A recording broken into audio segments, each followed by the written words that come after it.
is our tool introduction. We're bringing these things on. If you were part of the training that we did with Technical Bulletin 17, yes.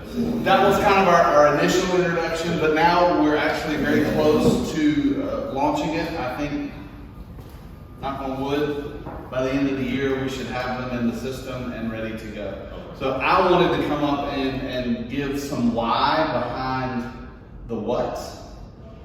And we'll start at the beginning. I'm going to just talk about this, and I'm not going to open it because photography said they'd hurt me if I opened it. But this is just kind of the one for all kit. If you've got a DIYer that wants to do a backsplash on the weekend and they don't have any tools, they can buy this kit and pretty much have everything they need. And it's really, it's not very expensive, but it comes with some decent stuff. I'll just go through it really quick. A cheap top, an inexpensive tile cutter, a grout float, a trowel, a cleaning pad, margin trowel, some nippers, and a grout wash bucket, which is, a lot of people use the 5-gallon bucket, wring the sponge out with your hand. But actually Barwell, I don't know if they invented it, but they have it with the roller. Cleans this sponge out really well, and it's the one-stop shop, everything you need in one kit. So as we talk through the things, you'll start to notice what is there. But this is our Handyman Kit, and I'm thinking these would sell really well for our DIY customers. No contractor is going to buy this. That is just, it's not contractor quality, so it's kind of a one and done thing. You start with, anybody remember what you mix up first? The thin set. The thin set. So you mix up the thin set. We don't have anything to mix the thin set, but if you remember, our popular tool was the margin trowel. Stick that in your back pocket, scrape out your bucket, you throw things. This is the handyman tool that everybody needs. And this is the actual exact one we sell. Mine is used. So once you have your thin set mixed up, and what do you do with the thin set? Anybody remember? You have to use a trowel, right? Yeah, well before that, this is extra credit. You let it slake. Remember, you're a slaker. I even have a sticker that says you're a slaker because you let your sit in the bucket, let the chemicals and everything do its work, and you let it slake. But then you take your trowel and you throw it out onto your floor or your wall, and then the next thing you need is the trowel. And do you know how you decide which trowel you need? Depends on the spacing, right? Not the space, size of the tile. So I have a couple of trowels here that are very different. This is for your really big 24 by 48, 32 by 32 trowels. And I'm creating a little cheat sheet for everybody. And I want to get your feedback when we're done to let me know. I'll let you see what I have done, and hopefully that'll make you be able to, you can say, well, you bought this tile, you'll need this trowel. Eventually, I'm hoping our suggested products will do that for us. Then the next size down that we have is the 1/4 inch by 3/8, and that kind of will cover your 8 inch by 8 inch tile up to like a 18 by 18 tile. So that's that, and then you step it down to your 1/4 by 1/4, which will be your 8 inch and smaller, down to like a 6 by 6. And then we have somewhere. Well, then it goes down to an 8 by 8, which I didn't pull out of the box. And we're not going to leave LVT out. We have an LVT trowel. And you can see the teeth on that are very small. And LVT, this is all we're going to say about it, but this spreads out the adhesive on the floor for your glue down LVT. What would you use for, say, like pebble tile? Pebble tile, I would probably use a 1/4 by 1/4. If it was flat, I would use an 8 by 8, but because it's rounded and it's not flat, a 1/4 by 1/4, in my opinion, is the best. Most of them are pretty thick. Once you tamp it down, you're not going to get a ton of mortar in your joints, but also I think you're going to get a better bond. Just another extra point question. What do you think the purpose of the notches are? It's to create the groove lines, right? Create the groove lines, which in a sense is your measuring cup for getting the appropriate amount of mortar onto your substrate. So I did an experiment for you. I have this, you gotta recognize this tile. So if I were selling this tile, I would suggest they said it was probably a 1/4 by 3/8 trowel or maybe a 1/4 by 1/4. But I wanted to show you when you use a trowel that's too small, you see how the mortar didn't even touch the back of the tile. So it was combed out in the right direction. I set the tile and I, press it down, but there was no mortar transfer. And so when there's no mortar transfer, this would fall off the wall. So that's why it's very important you choose the right size trowel for the tile. And while we're on the subject of that, I love talking about directional troweling and the appropriate way to trowel. So I do want to mention that, and I did another experiment because not that I had a lot of time on my hands, but I thought it would be interesting to see. So this tile here is, I think our 3x9, is it Portmore, maybe? I think.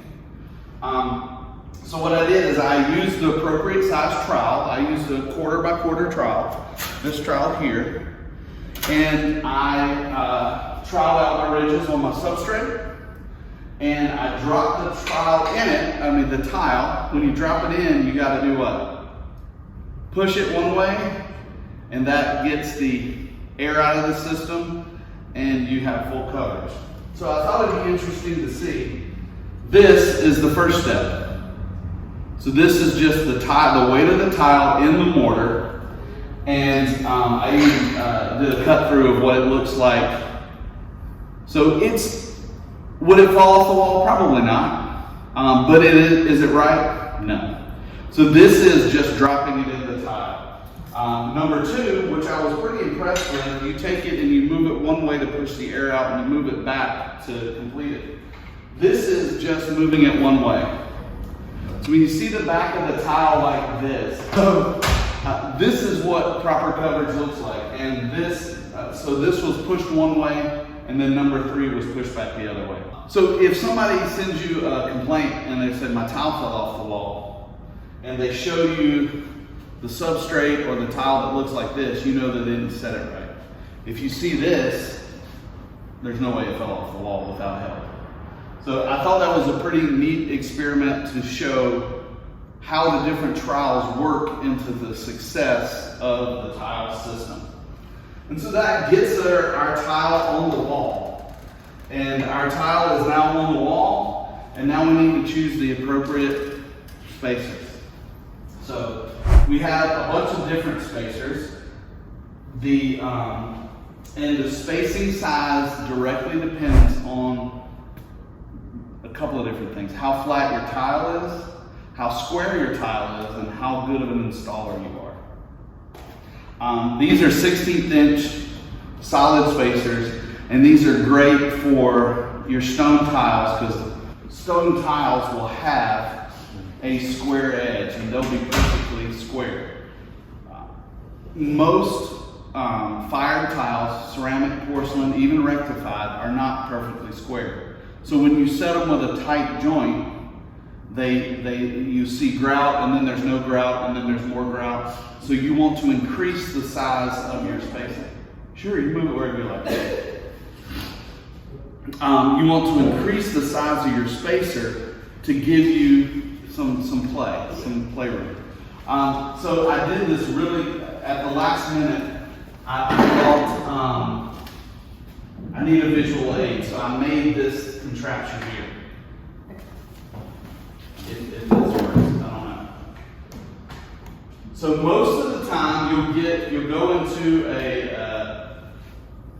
a project, and for instance, what I'm trying to show you is my countertop is out of level, but you can't set your tile out of level. So what you have to do is use a combination of spacers and wedges on that first row, and you can come up and look at that later, to create a level line. Because if you don't have a level line, your stuff is going to be all over the place. And I tried to show the bottom is a 1/16 of an inch spaced out with the thin spacers, and the top few rows are these different kind of spacers. So why do you need multiple types? It depends on your tile size. Having these wedges, which you'll see here, I use them to do some fine tuning to make sure I've got a level line across the top of my system. Because once you have that, you can just go. You check it every now and then, but then you can go. So after you've got that set, you move on. Once you get past the 1/16 of an inch spacers, we're carrying these spacers. We have them in 1/8 of an inch and 3/16, which are pretty much the most common grout joint sizes. And what's unique about these spacers is that you can leave them in your system. So as you see here, I've got them pushed all the way in, and it's all the way down. Once you grout, the grout fills in these, and they're in there forever. It used to be when you're using spacers like these, you would do the same thing. You would push them in there, and then you'd have to use a little tool to get them out after your system dries. But now Barwalt has brought on these spacers that you can grout over them, and you can't even tell the difference between where they are and where they are not.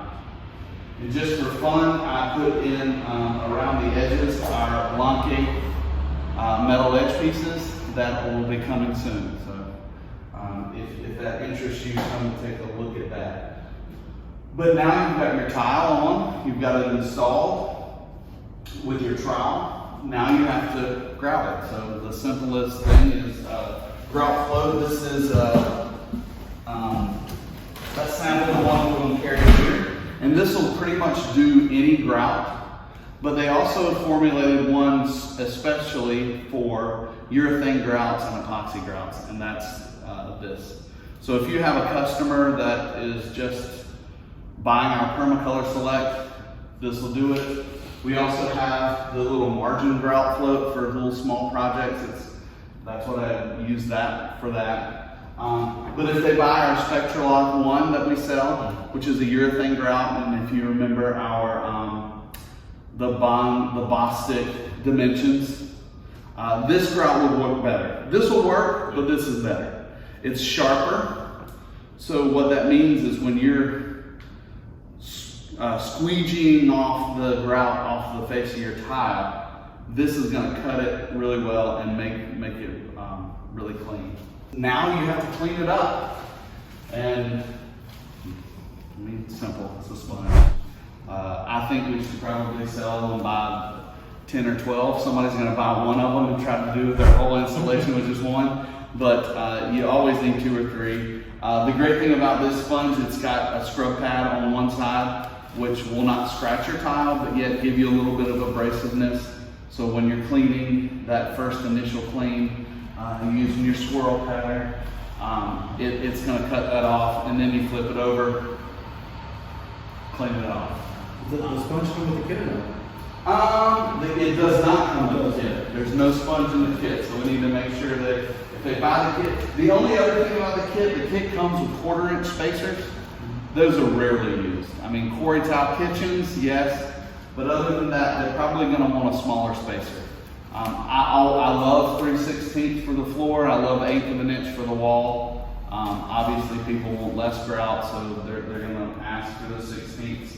But just be aware of that. If they're buying a really nice tile, they're going to need some probably different spacers for it. And also the tile cutter that comes in that, which is nice. It's more like a wall tile cutter. It'll cut these all day long. But when you get into larger tiles, it's not gonna do it. They're gonna have to do something different there. But for a wall tile job, it's a perfect kit for that.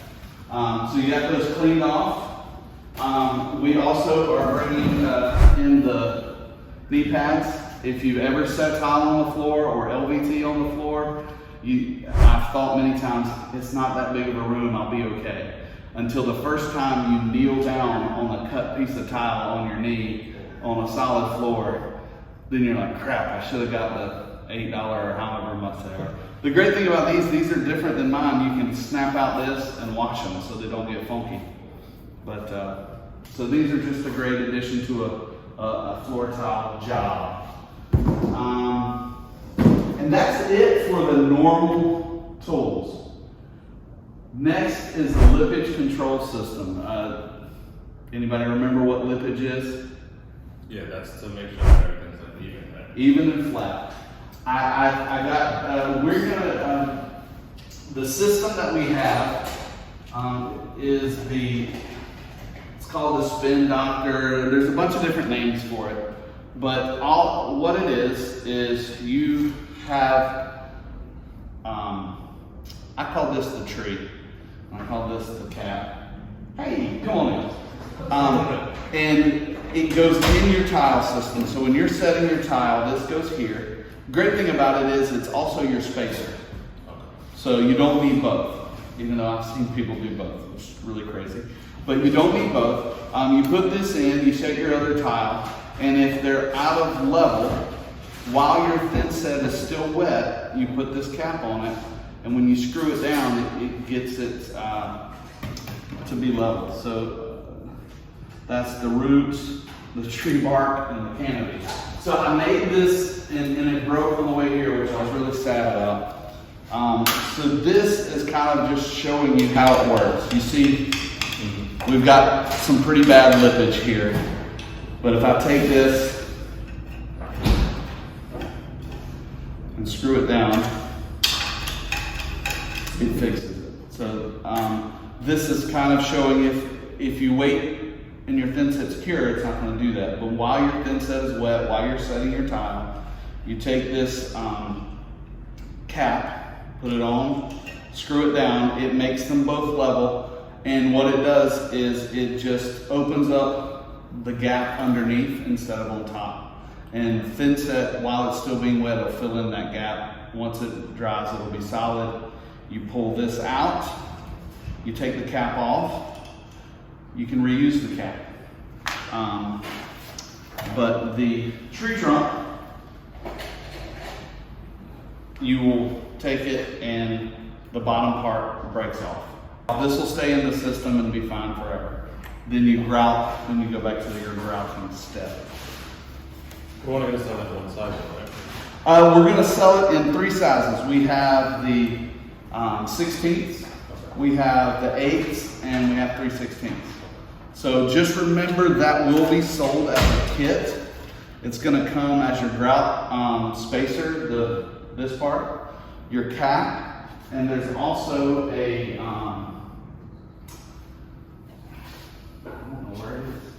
there's also a little piece that protects your installation. Say you have a very sensitive piece of stone that scratches really easily. This is the piece that you would put down over it first. Because what will happen is these will get thin set and dirt and grime on it. And I have seen so many times people remove these and there's a shadow of it there that you can't get off. So you keep these clean, put them down, and that protects a really sensitive tile. So you can keep these, but I think we're just going to have them in packs. We'll have a 16th inch pack, an 1/8 inch pack, 3/16 inch pack, and really it needs to be used and marketed for large format material. Anything over 15 inches, especially somebody that's maybe not done it many times. And this will help them have a great installation. So for the subway tiles that are semi-small format that happen to be like marginally bold, that we should still offer them this. You could, yeah, it'll help. Yeah. And you know, you can sell that by saying, you know, if you want it to look rustic, Yeah.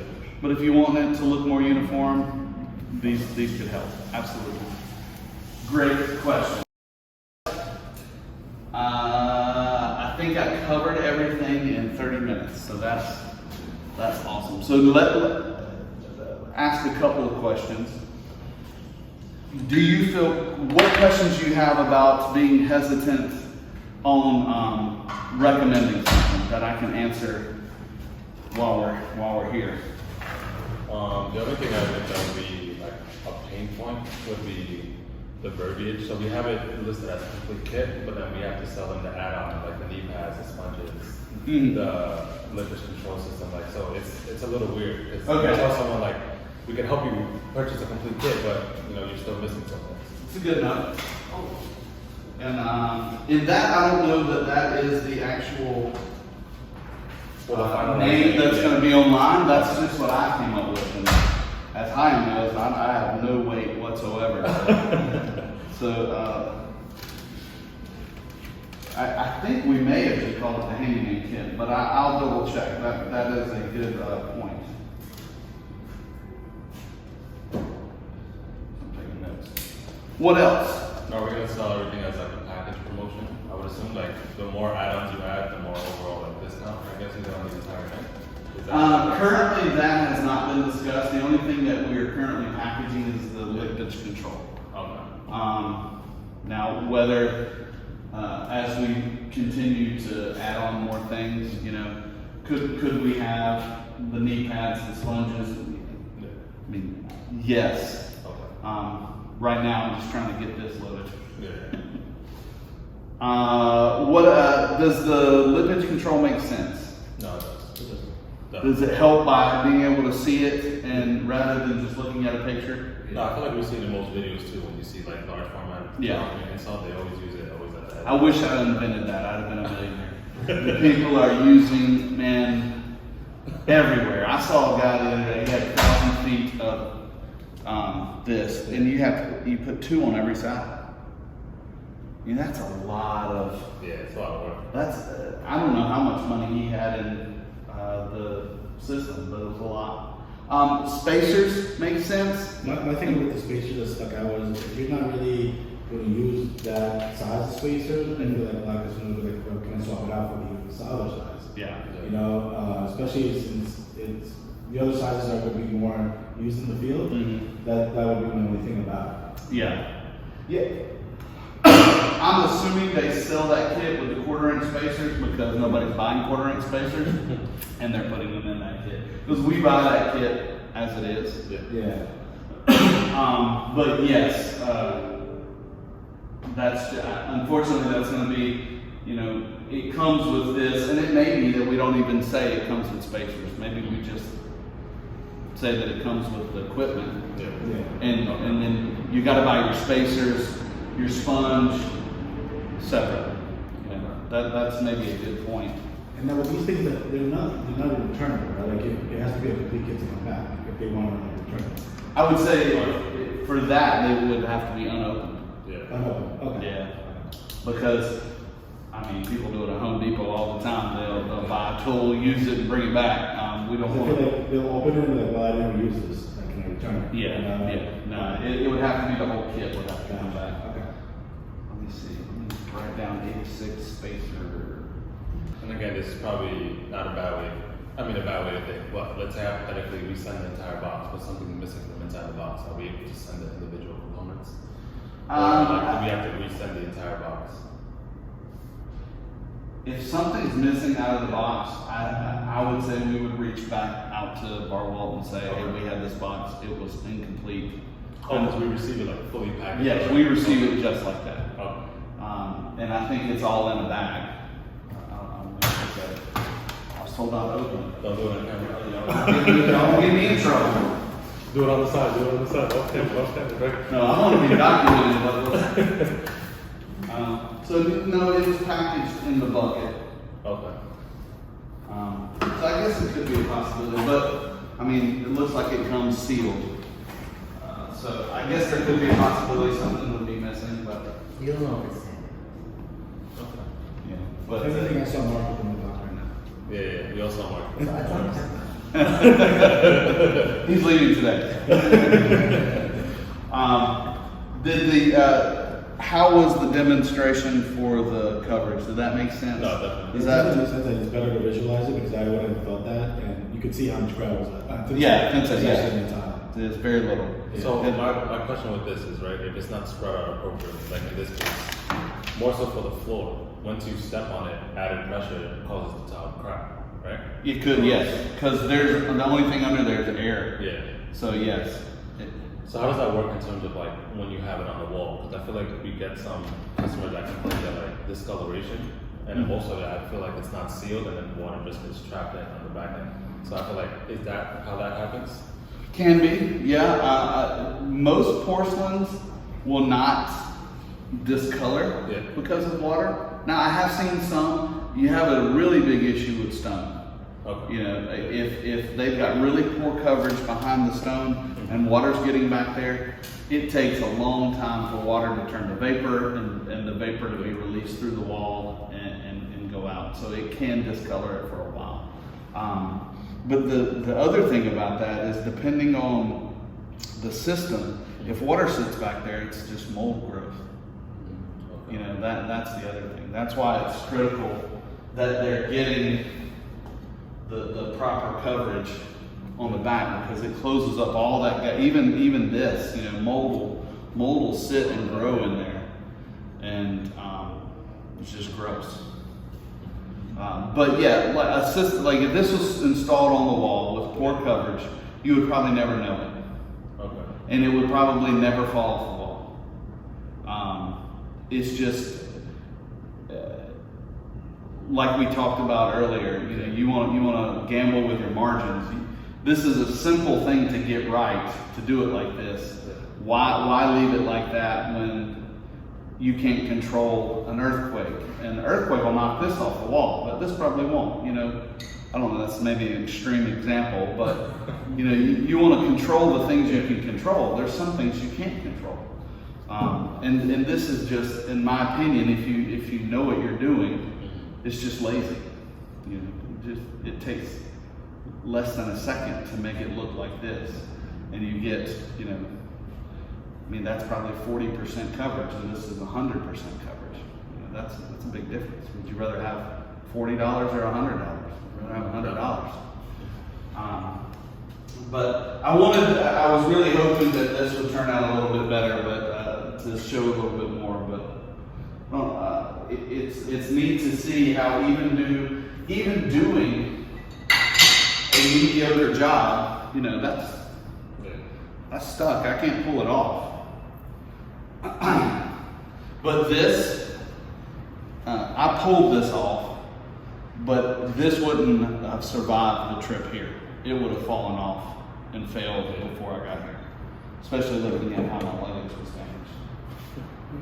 What other questions do you have about tools? What do you think we're missing that we can, because you know, my goal is for us to be able to go to TileBar.com, get a complete tile job on a pallet and done.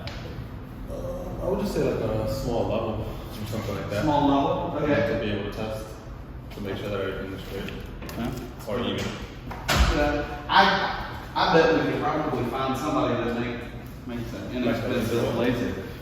Yeah. It's good.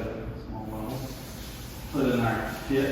Yeah, even if you have like the standard one, like the one you have in the back. Yeah, that's what we have. You have the measuring tape? Measuring tape.